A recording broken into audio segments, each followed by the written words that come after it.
അത്യാവശ്യം പൊടിയുണ്ട്.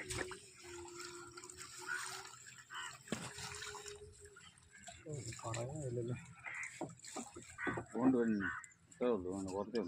ഉണ്ട്. ഒത്തിരി കൊണ്ടിട്ട് കാര്യം, ഒത്തിരി കൊണ്ടുപോയാലും വീട്ടുകാർ പൊടിക്കും. ഇത് ഒത്തിരി ഇതുണ്ട്, ഉണ്ടുണ്ട്, നമുക്കുള്ളതുണ്ട്.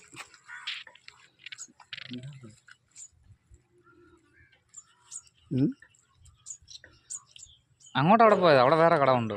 അവിടെ ഉണ്ട്, അവിടെ പേരപ്പൻ ആണോ? പെണ്ണമ്പേട്ട പേരപ്പൻ അവിടെ ഉണ്ട്. നാളെ കഴിഞ്ഞ് 2-3 ദിവസം പിടിക്കും അല്ലേ? ഭയങ്കര മഴയാണ് ഇപ്പോൾ. അങ്ങോട്ട് പൈതുമില്ല.